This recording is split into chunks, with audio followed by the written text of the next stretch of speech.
chose to remain honest and fought to the best of our abilities and overcome it. This time were hard, but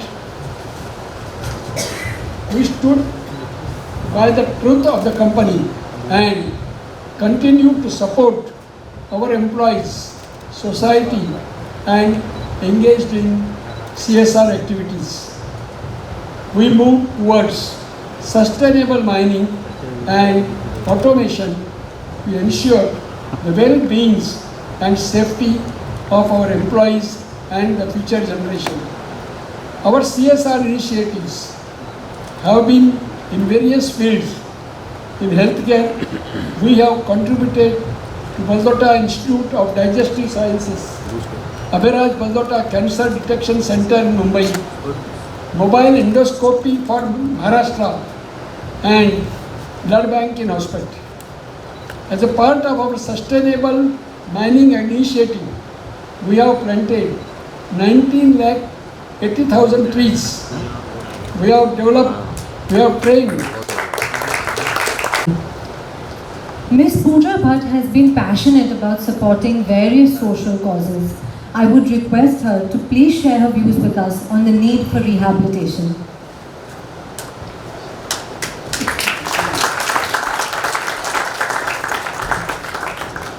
Thank you, Gayatri, and thank you for that very generous introduction.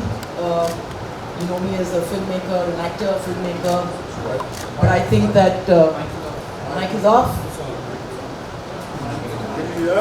Yeah, we can hear. Okay. But I think now is that better? So my introduction always says Pooja Bhatt, actor, filmmaker, activist. But I would like to put right on top there Pooja Bhatt, recovering alcoholic addict. Let me begin to say hi, I'm Pooja Bhatt and I'm an alcoholic. I've been sober for 5 years and 3 months and I'm damn proud of that.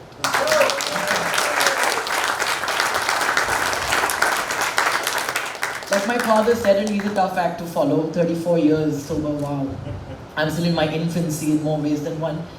But yes, my introduction came from a film called Daddy, and I was happy when before we came on the dais and we were talking about it. I'm glad that it still touches people so many years later, because I think it was based on truth. Like my father explained how the climax was rewritten because of what he lived.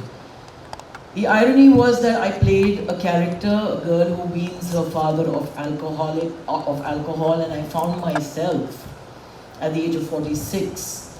I was 17 when I did Daddy. I found myself in the same position. I was the alcoholic and I needed to be weaned of alcohol. I was aware that as a child of an alcoholic, I was 4 times more susceptible to becoming one myself. I have an eclectic mix of friends. Some are teetotalers, some are addicts, some are junkies. It's an interesting combination. But I always thought that, this is not going to happen to me. I drank how I lived, openly and copiously, and I just thought that I'm on top of things. I'm in charge of my drinking issue. I'm not that addict that other people are. And the intervention came at a point in my life where I wasn't really looking for one, perhaps. And my father never asked me to stop drinking. He always believed that who is he to tell me or to preach to me what to do when he's done something himself. So people asked him to kind of some way influence me to kind of get a hold of my drinking. And we were having a conversation on the phone via SMS, and he signed off with saying, "I love you, kid." And I said, "I love you too, Pops." And I added, I said, "And actually you're the only thing in my universe that's truly worth loving." And the line that came after that changed my life. Because it was not the words, it was what I read in them. And it said, if you love me, then love yourself. Because I live in you. And I'm sorry I'm getting emotional as always, because that's again a problem that I'm born with. But it was the spaces in between those words when I realized that if he lives in me, I have to be the best me. And how do I become the best me? By stopping to drink. What did I do that night? I went out and drank 3/4 of a bottle of Lafroig. Came home at 5:30 in the morning, tweeted perfectly, nobody could tell whether I was falling asleep or waking up. I was a functional alcoholic. An absolutely functional alcoholic. I could drink. I had the privilege of being invited to a Navy event, and I sat there, looked at a room full of sailors, cadets to the highest brass, and I could say, you know what, I could drink all you sailors under the table, and I really could. He hasn't had that privilege. And I went to work and I made movies, and like he said, I was functional. I was paying the bills, I was supporting a husband, I was supporting a whole army of people, and nobody questioned me. But that night, I decided to put my phone on silent. It was Christmas Eve, and I sat with myself. And I heard Silent Night wafting in from the church next door. Sat with my 4 cats. I woke up on Christmas Day, a day I always associated with revelry and champagne and wine. And I felt like I conquered Mount Everest. Just being sober that one day. And then one day became 2 days, and became 3 days, and I just felt that my feet were getting stronger. I felt like I loved myself more. But then I realized that it was more difficult for me to stay sober in that sense, where I had to make more excuses for not drinking than I ever had to make for drinking. We live in times where social events, work meetings, weddings, anniversaries, you celebrate something, you pop a bottle of champagne. You are miserable, you have a drink to relax. And I was an awful reminder to a lot of people that they had a problem that they were unwilling to address. So yes, I had the privilege of a father at home who set it off in me, allowed me to accept the grace by that one line that he sent me, but I also had relatives, I also had a parent who resented me for acknowledging that I had a problem. Because I was a reminder that they had a problem themselves and didn't want to face up to it. So you want to find out who your best friends are, get sober. You know. And at a time when I had people telling me, if you love me, you'll have a drink. It's my anniversary, have a drink. Come on, I just had a baby, have a drink. Come on, you can crack it. You've been sober for 6 months, have a drink. I called up a place called Deepak Wines one day. I was one of their best customers. It's in Pali Hill, by the way, if anyone who doesn't have an alcohol problem, call them. And a friend of mine had come over, and I don't keep alcohol, but I'm happy to serve it to you. And I called them, and the guy picked up the phone, and I said, hello. He said, हाँ ma'am. So I said, हाँ, red wine है. So he said, किसको चाहिए? तो I said, मेरे दोस्त आ रहे हैं यार, red wine है. मैं नहीं पी रही हूँ, मैंने शराब छोड़ दी. And he said, हाँ मैंने पढ़ा था पेपर में कि आपने छोड़ दी, और जब ये आपका फ़ोन आया, मैंने आपकी आवाज़ सुनी तो मेरा दिल घबरा गया. And I was so moved by that. So I said, the kindness of strangers, a man whose livelihood depends on selling me alcohol, and I was one of his best customers. But he didn't want me to stop drinking. And they were my very own who wished that I would fall, wished that I would stumble, wished that I would kind of just take that break so they could say, see, we knew it wouldn't last forever.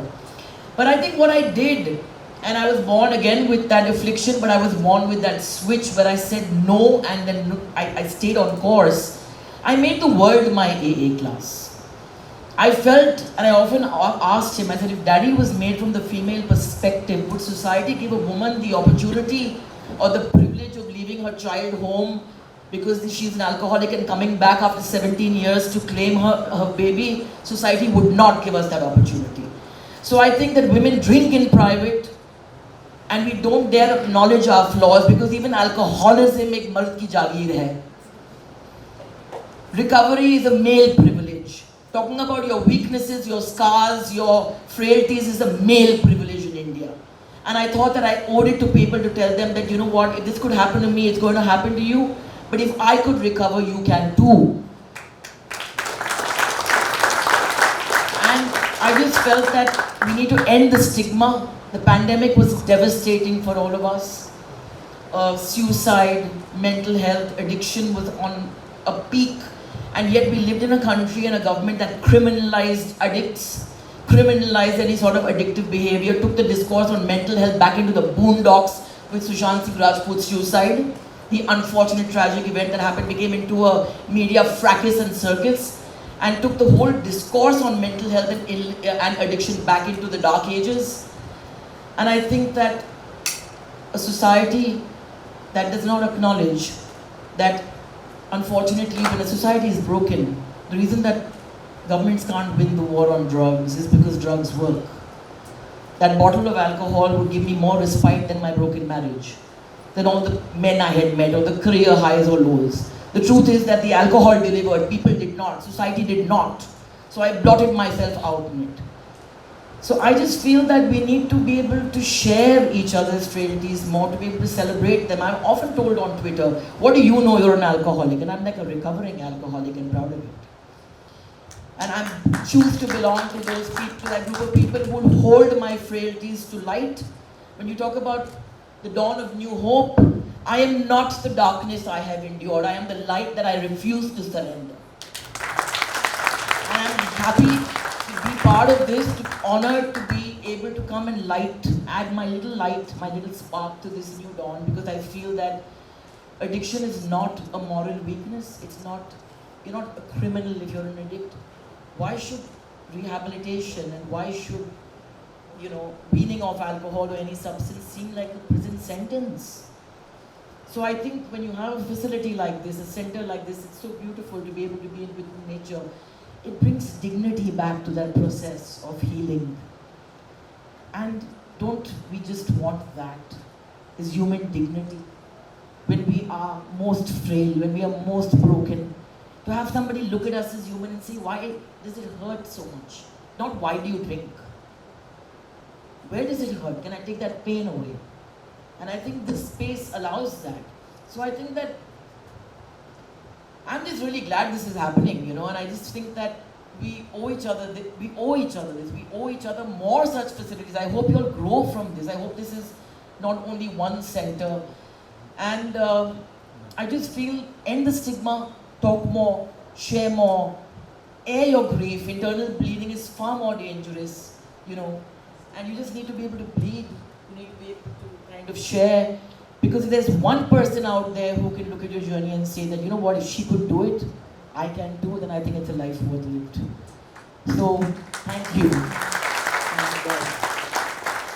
And moving on to not surrendering the darkness and to just being this blaze and healing and sharing and recovering and touching more lives, to be able to pass that message on. So, thank you. Thank you.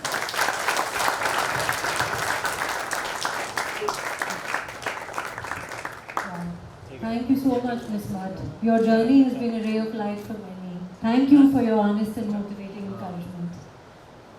I now request Mr. Martin Peters to shed some light on the Samparpan Residential Rehab Program.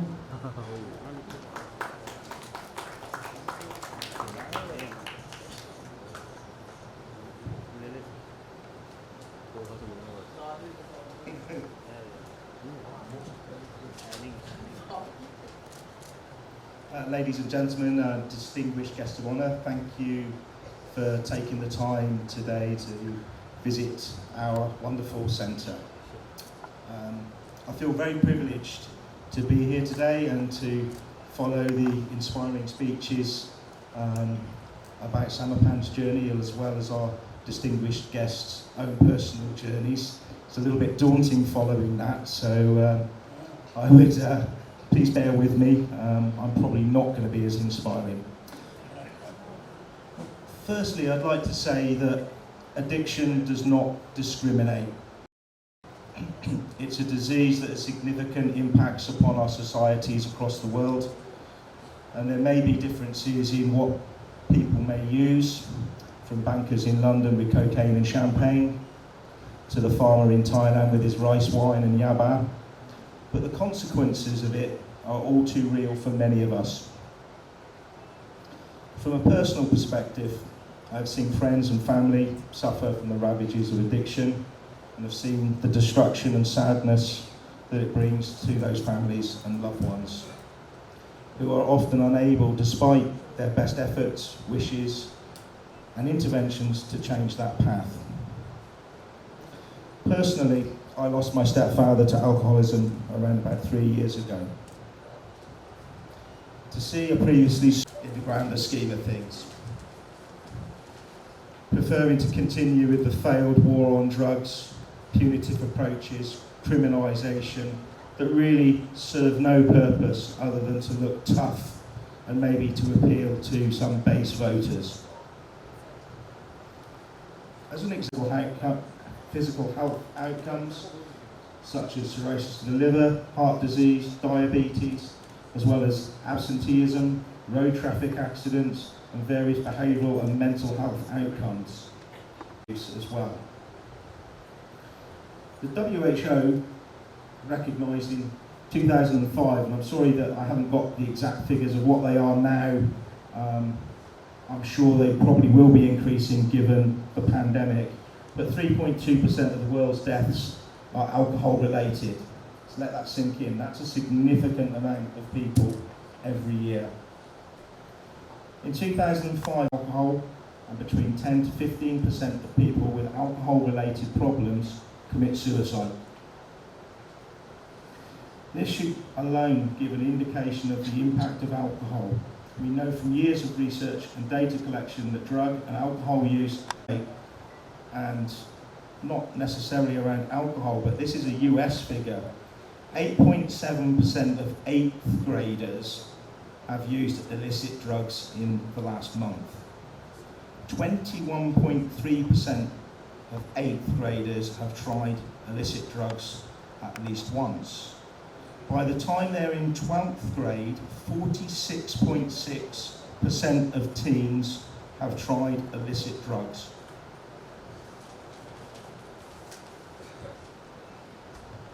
In India have not been kind. And we will be guided by a dietitian and nutritionist to ensure that we provide the right types of food. The programme will be broken down into 5 phases of treatment so that we can track all of our clients' progress in treatment, and along with a link back to our post-rehab outpatient services.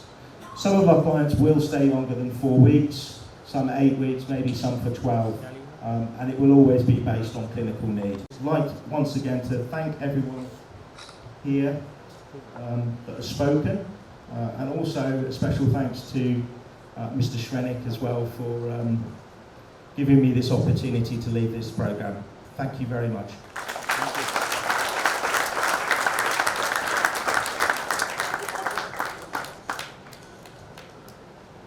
Thank you so much, Mr. Martin, for your insights, and thanks Pooja Bhatt and Mr. Narendra Kumar Baldota to please come forward for the unveiling of the plaque.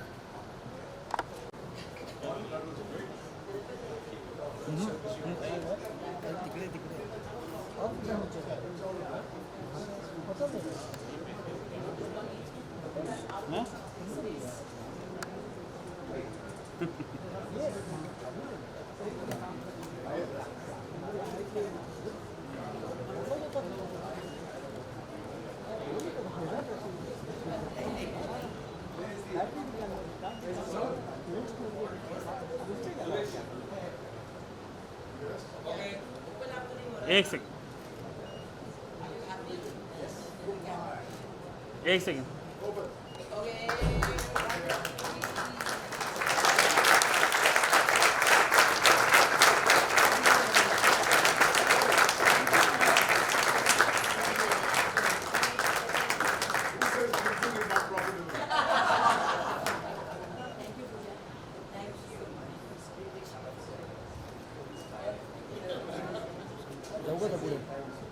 हाँ जानो sir आइए तो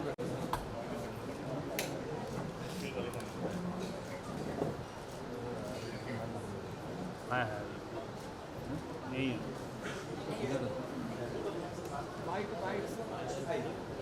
sir white हो हाँ चलिए Thank you so much, sir. I'd now like to invite on stage Ms. Rashmi Baldota to honor our chief guest with a small token of appreciation. And I'd also like to invite on stage Ms. Lavina Baldota.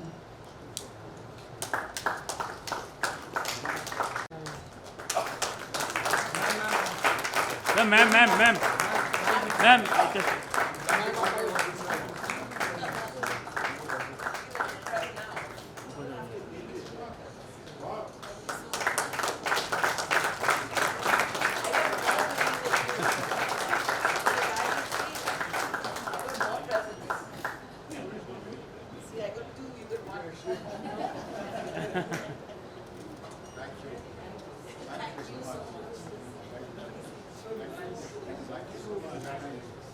बैठिए बैठिए